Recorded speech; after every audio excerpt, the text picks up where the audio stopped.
sodium bicarb, Yeah. baking soda. Rumor has it, and data has it, that it can actually be a pretty effective training tool. Very effective. Could you explain a little bit about how it works and how one might explore using sodium bicarb to enhance training output in a couple of different contexts? Yeah. So there's a handful of these ubiquitously effective supplements for performance. Sodium bicarbonate is one of them. And it's a very ingenious idea because it's so simple. Effectively, muscle contraction happens because enzymatic function occurs within a fairly specific pH range, right? So if it gets extremely acidic, it doesn't like it. And so whether you're running through aerobic glycolysis or anaerobic or anything else, all of these things require, even ATP hydrolysis requires ATPase. An enzyme has to do. Enzymes don't function well outside of this fairly special range.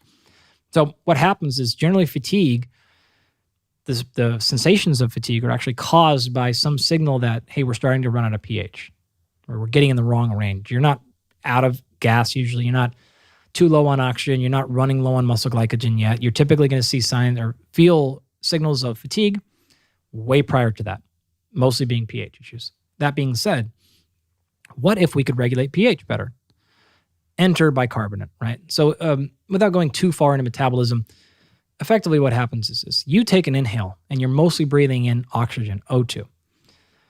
When you exhale, you're breathing out CO2. So the difference is you've gained a carbon somehow. Well, all of your carbohydrates in your body come in the form of long carbon chains. In fact, that's what a carbohydrate means. It is a one carbon molecule that has one water molecule attached to it. It's a carbon that has been hydrated.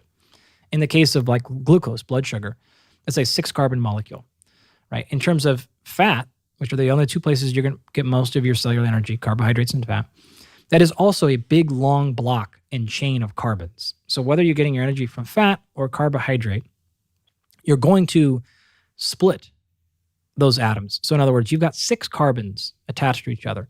And in this part of chemistry, it's exergonic. So when you break that carbon bond, so break one of those carbons off from the other, that's going to release energy. Just like if you had a pencil in here and I snapped it, you go bang and pop. I broke the bonds that were connecting that graphite to the next piece of graphite, and that released energy because I put energy into the system, etc. Okay.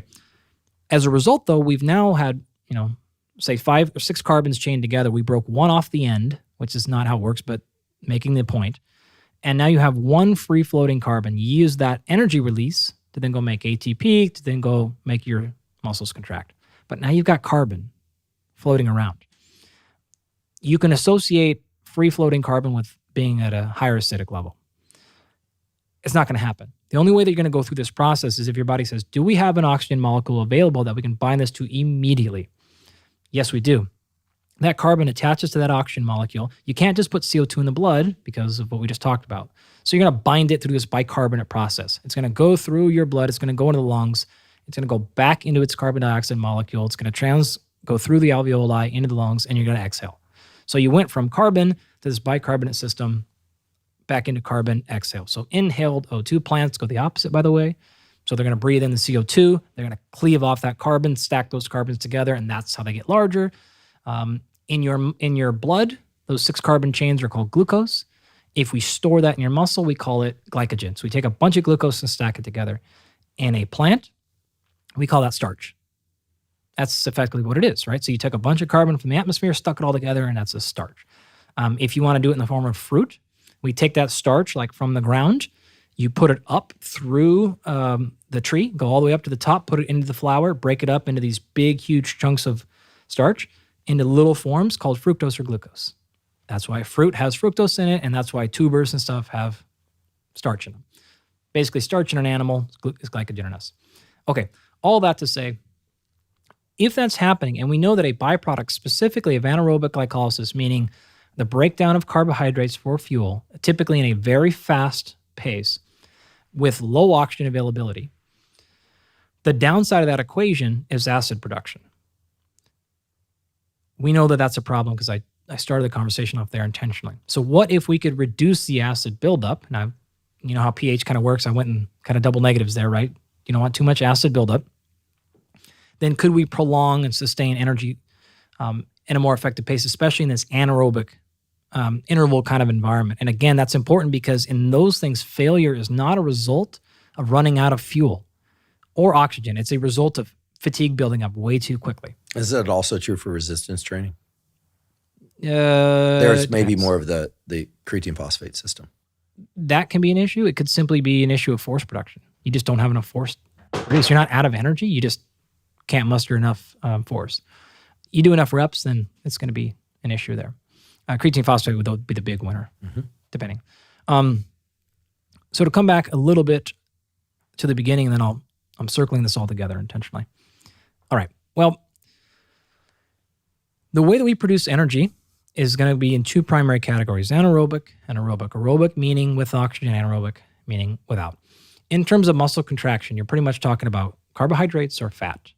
Now, fat is going to be exclusively aerobic, meaning I'm going to use fat from the entire body, roughly equally. So you're doing a sprint up a hill, and your hamstrings or your glutes or your quads are on fire.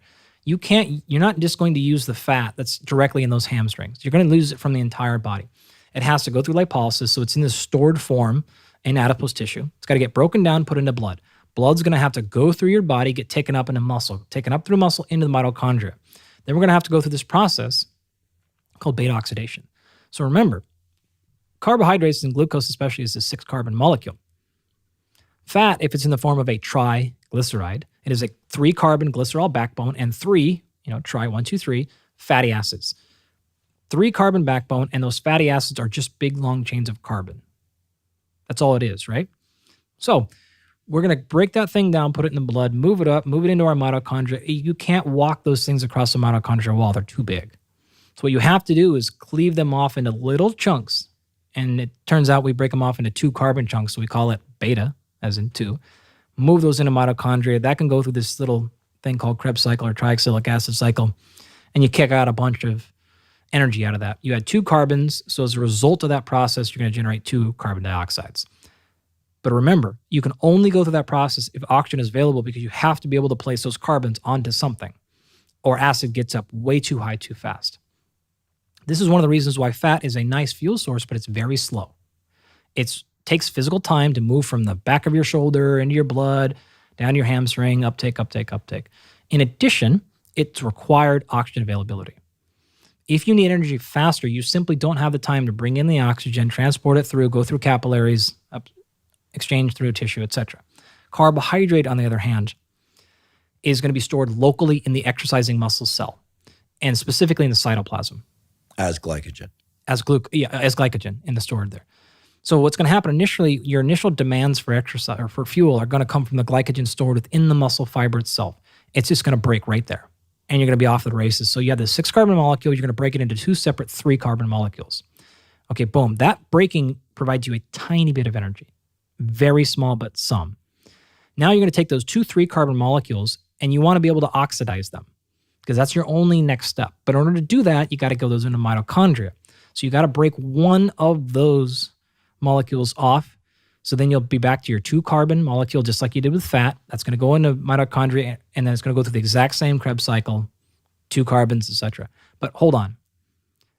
If you don't have sufficient oxygen or sufficient mitochondrial availability, and you're stuck at that 2 3-carbon place, what do? You have problems, right? Now we have to say, okay, wait a minute. We have a 3-carbon molecule, and we have a bunch of this acid buildup. Now, acid functionally is hydrogen. That's what pH, potential hydrogen, is what pH stands for, right? So if hydrogen is building up as a byproduct of muscular contraction, and then you're having this 3-carbon molecule, what it can actually do is grab one of those hydrogens. And those 3-carbon molecules, by the way, are called pyruvate or pyruvic acid, right? If you take a pyruvic acid and you grab a hydrogen, put it on top of it, we now have a different name for it. It's called hydrogen peroxide. Lactate. Bingo, right? That's what lactate or lactic acid is, right? So we've now built that up. So number one reason why lactate's not causing your fatigue, it's actually preventing it, and that it does a bunch of other really cool stuff. But the point is, that system can only last so long. That gets overwhelmed very quickly. What are you going to do with the rest of this hydrogen? Well, if you started off in a normal pH range, you don't have very far to go before you've now gone into that level of too much acidity. If you start off in a more basic and basic I don't mean simple, I mean chemistry, right? And more alkaline, then that same amount of increase in pH is no longer, now just puts you back in your physiological range. So sodium bicarbonate, whether taken as a cream or a powder or baking soda or anything else, can simply put you in a more alkaline state, even acutely. So this is something you can take right now before your workout. You're going to delay what we call delay the progression of fatigue. And how would people start to approach this practice? My understanding is you can do this with common, store-bought baking soda. No question.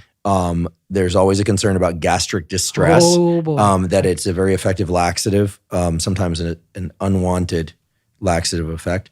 But how would one approach this before? Let's say I'm doing the mile repeats exercise, mile repeats protocol that we talked about earlier. I'm doing that for a few months, and now I want to try the sodium bicarb approach. I'm well hydrated. Hopefully I'm well rested. I'm ready to go. When am I going to drink this sodium bicarb solution? How would I make the solution? Let's say I take 10 ounces of water. Yeah. How much sodium bicarb should I put in there? Can we come up with it? Is it half a teaspoon? Is it a teaspoon? Here's how I'm going to tell you. You will thank me by starting lower. You can always go more later. So a little pinch. You cannot go backwards. How about I start with a quarter teaspoon? Fine.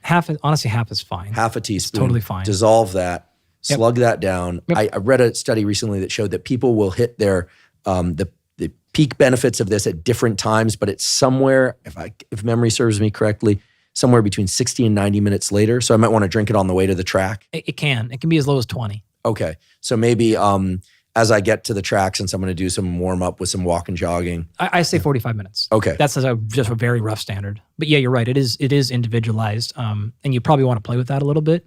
If not, just somewhere in the neighborhood of 20 to an hour. Okay. And then the perceived and real fatigue, if done correctly, the perceived and real fatigue ought to be reduced. Yes. I can do more work without feeling exhausted. Will I feel less of a lactate burn? Yep. Done in air quotes for those listening. I realize that's a very crude way to describe a complex physiological process. Yep. Fantastic. Can sodium bicarb be used repeatedly for longer duration training? Yep. And if I were going to use it with weight training for whatever reason, maybe I'm doing circuit type training or I'm doing the superset type strength training that you talked about before, push, pull, where it's a little bit more cardiovascularly demanding. Yep. Then maybe I'd sip that throughout the workout, make sure there's a bathroom nearby, it sounds like. Because I am aware that many people get pretty serious gastric distress. It can happen very quickly. Okay. Great. Well, it sounds like an amazing training tool. I really appreciate you sharing it because I think it's one that doesn't get a lot of airtime these days because it's been around, but sounds like it has some pretty impressive effects. Yeah, you know what's sort of funny about that is, I mean, I get it, pop culture is what it is, but still to this day, if you want to talk about sort of your most effective general health/performance supplementation, it's the same 3 to 4 to 5. And it's because they work really well.